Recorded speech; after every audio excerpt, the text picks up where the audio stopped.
Hello everyone, welcome back to the channel GS Pathshala. आज हम discussion करेंगे about the MCQs of animal tissue के बारे में। एनिमल टिश्यू टॉपिक के ऊपर मैंने फुल वीडियो अपलोड करी हुई है, तो अगर आपने वो वीडियो अभी तक नहीं देखी है तो पहले उसे वॉच आउट करें। फिर चलिए हम स्टार्ट करते हैं एमसीक्यूज। तो इस वीडियो में हम कवर करेंगे अपने 4 टाइप के animal tissue: epithelial, muscular, connective and nervous. Question number first, tissue is a group of cells performing distinct function.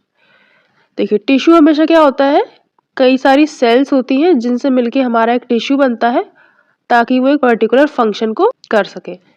तो ये सारी सेल्स कैसी होनी चाहिए, आपस में सिमिलर, यानी कि एक जैसी। और ये परफॉर्म क्या करेंगी, ये एक सेम फंक्शन परफॉर्म करेंगी।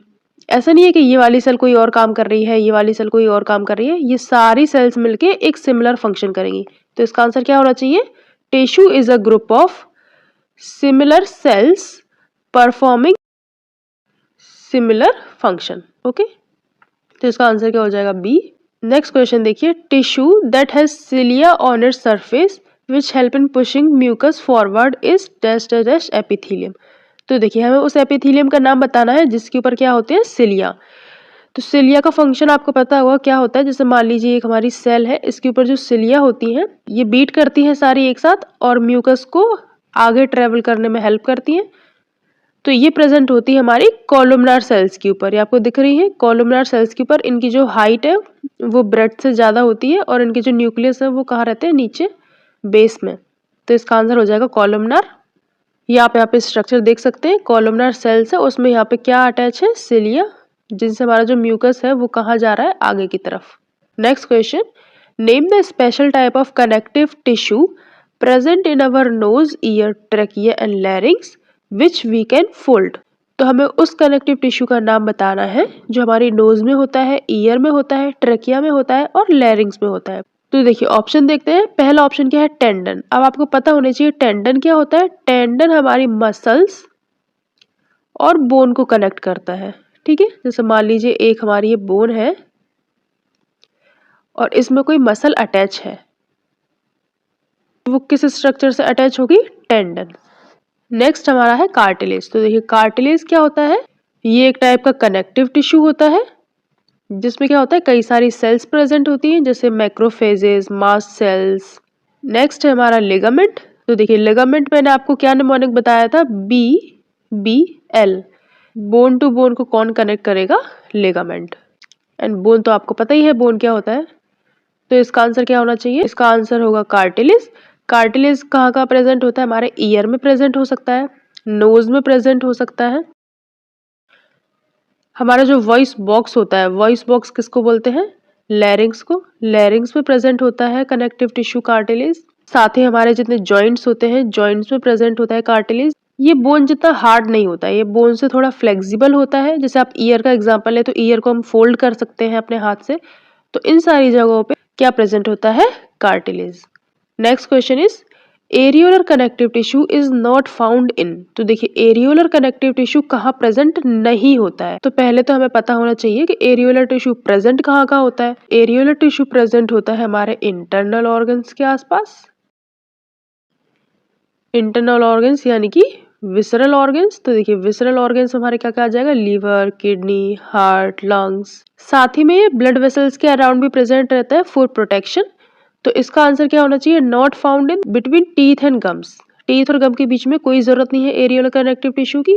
तो इसका आंसर क्या हो जाएगा, ए। चलिए नेक्स्ट क्वेश्चन देखते हैं, which among the following is not characteristic feature of smooth muscle fibre.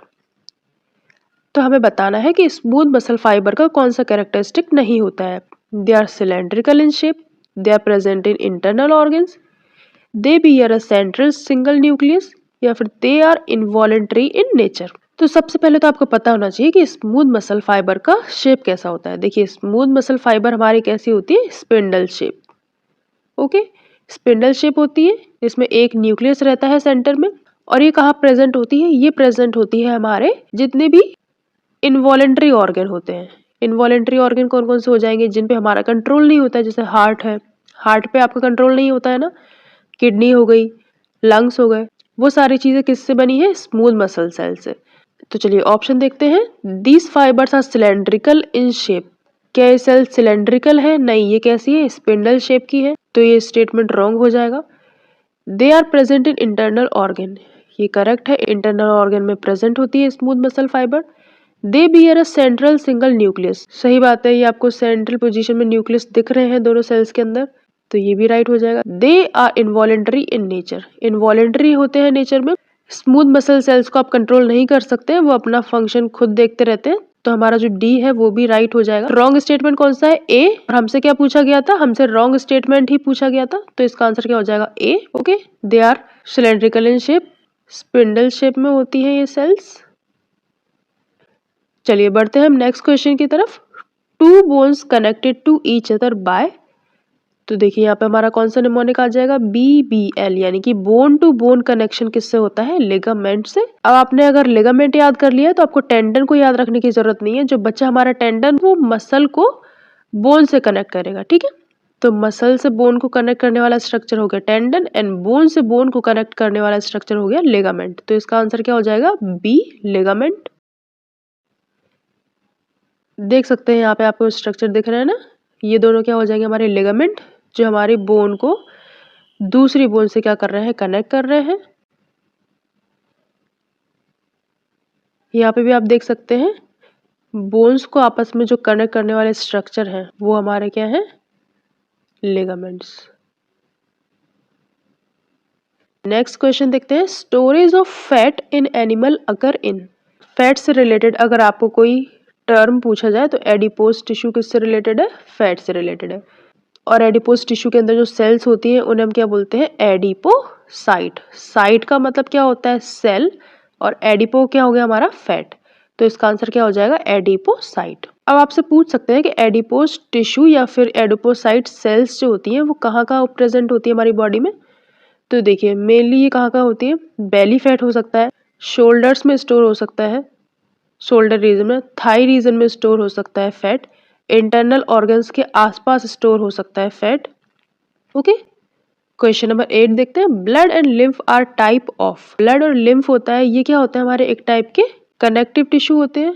अब ये कनेक्टिव टिश्यू मैंने कैसे बोला? ब्लड और लिम्फ क्या करते हैं? ये एक जगह से ऑक्सीजन एंड न्यूट्रिएंट्स को दूसरी जगह लेके जाते हैं, यानी कि वो एक कनेक्शन बना रहा है बिटवीन डिफरेंट सिस्टम्स। तो इसका आंसर क्या होना चाहिए? Connective tissue. देखिए कनेक्टिव टिश्यू क्या होता है? कनेक्टिव टिश्यू के अंदर मेनली एक मैट्रिक्स रहेगा, एक्स्ट्रासेलुलर मैट्रिक्स, और उसके अंदर कुछ कुछ सेल्स रहेंगी। पर्टिकुलरली अगर हम ब्लड को देखें तो ब्लड का काम क्या होता है? इट ट्रांसपोर्ट ऑक्सीजन, ये ऑक्सीजन ट्रांसपोर्ट करती है, न्यूट्रिएंट एंड वेस्ट मटेरियल को एक जगह से दूसरी जगह ले जाती है। लिम्फ देखें आप, लिम्फ क्या होता है? तो lymph is a specialised connective tissue, ये भी कैसा है? स्पेशलाइज्ड कनेक्टिव टिश्यू है। फंक्शन देखिए, it maintain fluid level, transport substances, participate in immune response. Mainly अगर लिम्फ का हमसे फंक्शन पूछा जाए तो ये क्या करता है? ये फैट के एब्जॉर्प्शन में हेल्प करता है। ओके, फैट के एब्जॉर्प्शन में हेल्प करता है, और ये इम्यून सिस्टम को हेल्प करता है। मेन इसके दो फंक्शन होते हैं। चलिए आगे बढ़ते हैं। Internal cavity of fallopian tube, respiratory passage lined by, तो पहले तो आपको पता होना चाहिए फैलोपियन ट्यूब क्या होता है।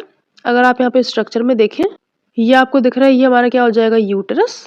यूटरस के नीचे हमारा स्टार्ट होता है सर्विक्स, सर्विक्स के बाद स्टार्ट होगा वेजाइना। साइड में आपको जो यहाँ पे ट्यूब लाइक स्ट्रक्चर दिख रहा है, ये हमारे क्या हो जाएंगे? Fallopian tube.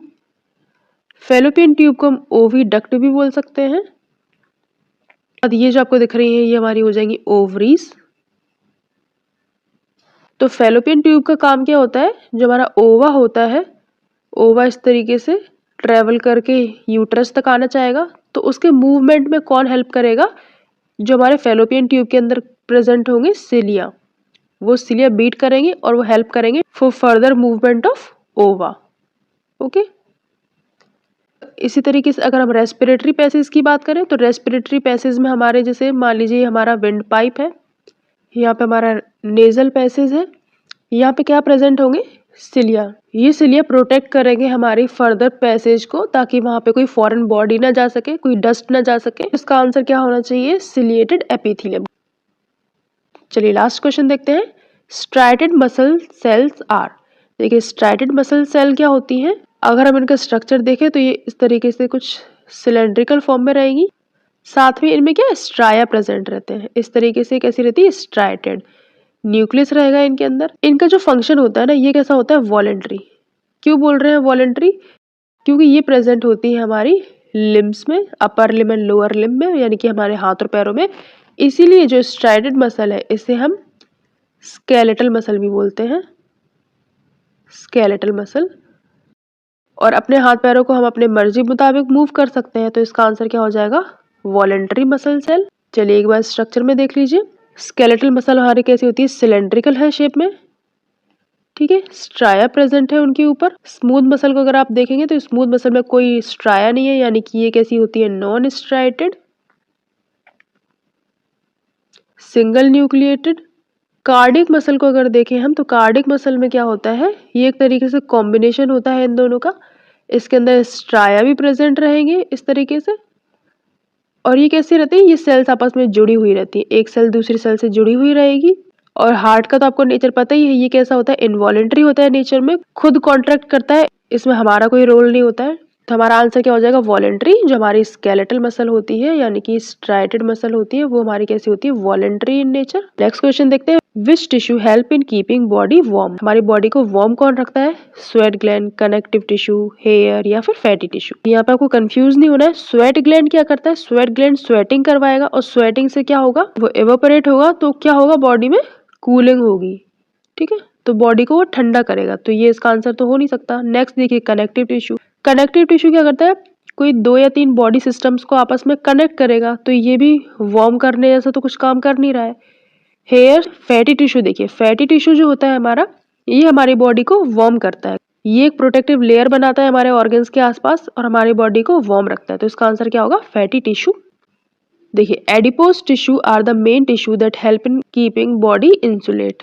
अगर हम देखें, आपने नाम सुना होगा ब्राउन फैट। देखिए ब्राउन फैट क्या होता है? बच्चों में प्रेजेंट होता है, जो हमारे न्यूनेट्स होते हैं उनमें प्रेजेंट होता है। इसमें एनर्जी भी स्टोर्ड रहती है, और जब भी लो टेम्परेचर होगा तो हमारा ब्राउन फैट क्या करेगा? एनर्जी प्रोड्यूस करेगा बॉडी के अंदर, और बॉडी को कैसा रखेगा? वार्म।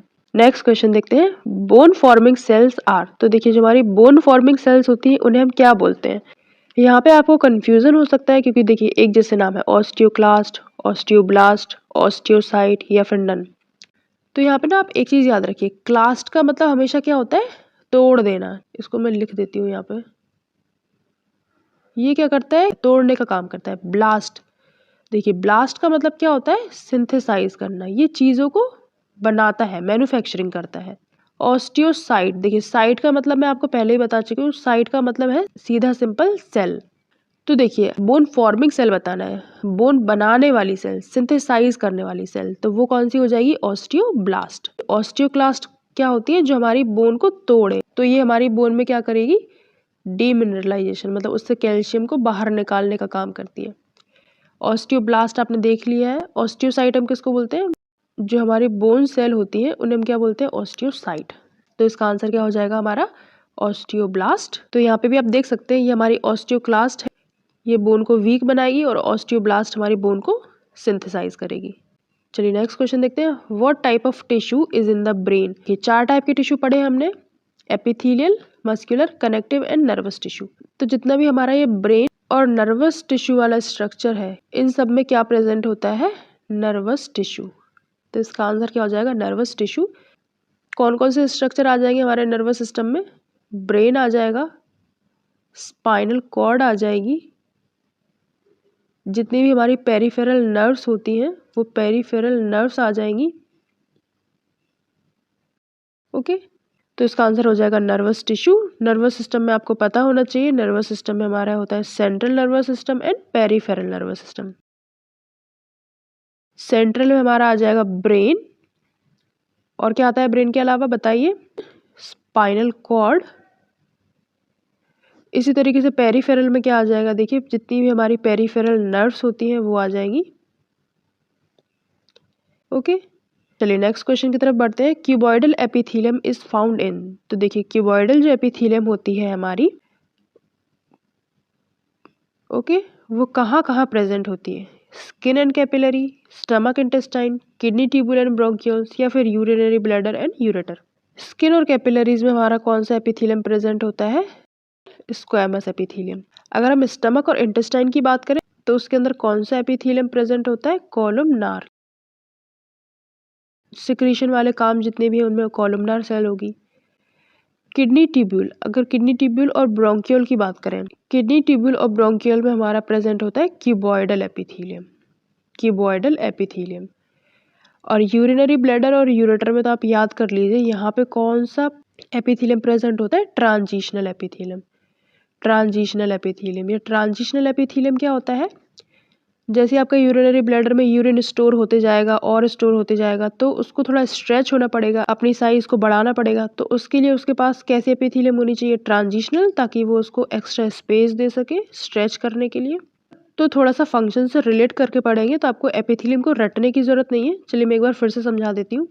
जो हमारी स्किन है उसमें प्रेजेंट होता है स्क्वैमस एपिथेलियम। जितनी भी हमारी डक्ट्स होती हैं या ट्यूब्यूल्स होते हैं या मान लीजिए जितने भी पैसेज होते हैं, जैसे हमारा ब्रोंक्यूल्स हो गया यानी कि रेस्पिरेटरी पैसेज हो गया, इन सब में हमारी कौन सी एपिथेलियम प्रेजेंट होगी, क्यूबॉइडल एपिथेलियम।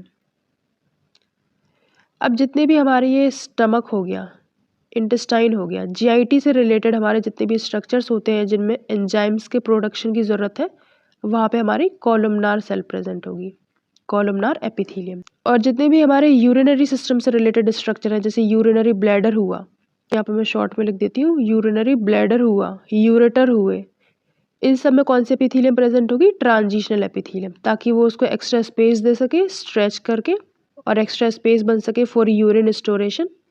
तो हमारा क्वेश्चन था कि क्यूबॉइडल एपिथेलियम कहाँ प्रेजेंट होती है, तो क्यूबॉइडल एपिथेलियम प्रेजेंट होती है किडनी ट्यूब्यूल्स में और ब्रोंकियोल्स में।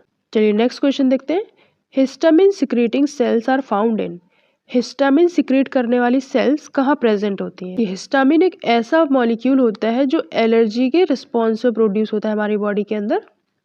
इसको सिक्रीट कौन करेगा, तो अगर हमें नहीं पता है तो ऑप्शन को एक्सक्लूड करके भी निकाल सकते हैं आप आंसर। जैसे मान लीजिए कनेक्टिव टिश्यू नहीं पता है, छोड़ दीजिए। नर्वस टिश्यू तो आपको पता है ना, नर्वस टिश्यू किससे रिलेटेड है, ब्रेन से रिलेटेड है, और एलर्जी और हिस्टामिन का ब्रेन से कोई लेना देना नहीं है।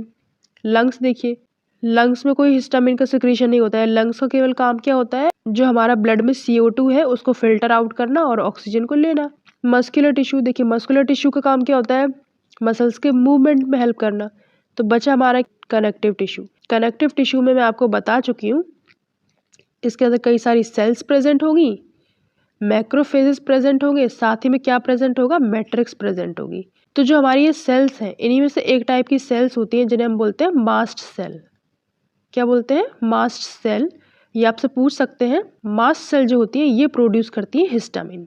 तो इसका आंसर क्या हो जाएगा, कनेक्टिव टिश्यू। और कनेक्टिव टिश्यू के अंदर भी अगर पर्टिकुलरली आपसे पूछे तो क्या होती हैं, मास्ट सेल्स जो प्रोड्यूस करती हैं histamine in response of allergy. चलिए नेक्स्ट क्वेश्चन की तरफ बढ़ते हैं। Characteristic of smooth muscle fibre are, smooth muscle fibre से रिलेटेड कैरेक्टरिस्टिक बतानी है आपको। ये हमारी कैसी होती है, स्पिंडल शेप होती है। चलिए ऑप्शन देखते हैं, spindle shape, unbranched, uninucleated and involuntary. ठीक है, नेक्स्ट देखते हैं, spindle shape, unbranched, non striated, multi nucleate. देखिए ये गलत हो जाएगा, मल्टी न्यूक्लिएटेड गलत हो जाएगा क्योंकि ये कैसी होती है, यूनिन्यूक्लिएटेड, आपको एक ही न्यूक्लियस दिखेगा in one cell. Next option देखते हैं, सिलेंड्रिकल, पहले ही गलत हो गया, ये सिलेंड्रिकल नहीं है, कैसी है, स्पिंडल शेप, स्पिंडल शेप बोलते हैं इस शेप को। फिर चौथे ऑप्शन में भी सिलेंड्रिकल है तो ये भी गलत हो जाएगा। ठीक है, तो इसका आंसर क्या हो जाएगा, ए, क्योंकि इसमें क्या है, spindle shape, unbranched, uninucleated and involuntary. इसका आंसर क्या हो जाएगा, ए। ओके, तो यहाँ पे हमारे सारे MCQs related to animal tissue topic end होते हैं। आई होप आपको ये सारा कॉन्सेप्ट समझ में आया होगा। अगर आपने अभी तक एनिमल टिश्यू टॉपिक से रिलेटेड वीडियो नहीं देखी है तो पहले उसे देखिए।